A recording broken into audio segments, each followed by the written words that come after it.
My wife texted me to pick up a gallon of milk on my way home, and I called 911 before I was out of the parking lot because there hasn't been a drop of milk in our house in 8 years, and she's the reason why. Our son Nate has a severe dairy allergy, not the sensitive stomach kind, the epinephrine, ambulance, ICU at age 2 kind. My wife Karen is the general of his safety. She reads labels like a customs agent, interrogates waiters, trained his school, trained our parents, trained ME. Our house is a dairy-free zone the way a submarine is a water-free zone. Absolutely, professionally, without exception. She has never in 8 years typed the word milk without the word oat in front of it. So, at 5:12 p.m., when my phone buzzed with, "Hey, can you grab a gallon of milk on your way home? We're out," smiley face and everything. My hands went cold before my brain caught up. I called her. Second ring. Her voice was light, too light. "Hey, did you get my text?" "Got it," I said carefully. "Whole or 2%? "Whole's fine." Karen would have corrected me in half a second on any normal day. "Whole's fine." "How's Nate?" I asked. "Great. He's upstairs napping." Nate is 9. Nate hasn't napped since he was 4. Nate at 5 p.m. is a one-boy stampede. "Okay," I said, everything in my chest turning to ice water. "I'll swing by the store. Might be 45 minutes with traffic." A lie. "We live 11 minutes from my office." "No rush at all," she said, and hung up. Karen has texted me ETA every workday for a decade. I called 911 from the car doing 70. I'll be honest, the first minute of that call, I sounded insane. My wife asked me to buy milk. The dispatcher very patiently, "Sir, is that an emergency?" So I gave her the 11-second version. Anaphylactic kid, 8 dairy-free years, a napping 9-year-old,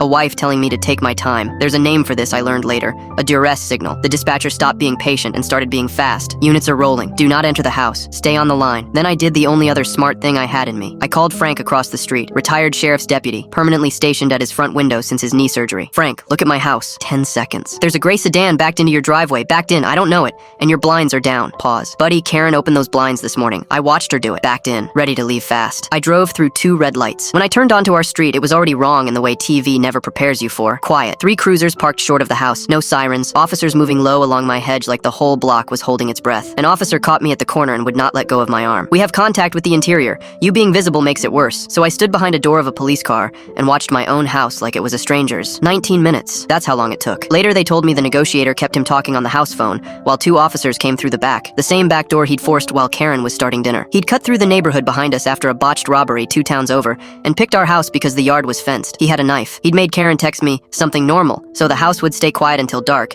and he stood over her shoulder reading every word she typed. They brought Nate out first, wrapped in an officer's jacket, and my legs nearly quit. Then Karen, shaking so hard 2 paramedics were holding her up. I got to them both at the same time and we just stood there in the middle of the lawn, one knot of 3 people, while the neighbors' porch lights came on one by one. In the ambulance, I asked her how she thought of it with a knife 6 feet away. "He said, make it normal," she whispered. "Groceries are normal." And then I thought, 8 years of you checking every label because I trained you to. Her voice broke. I knew the word milk would hit you like a fire alarm. It did. Fastest fire alarm of my life. That night, Nate slept between us, and around midnight, he shook my shoulder, very serious, and whispered, "Dad, you didn't actually buy the milk, right?" "No, buddy. Some things stay impossible. That's what saved us."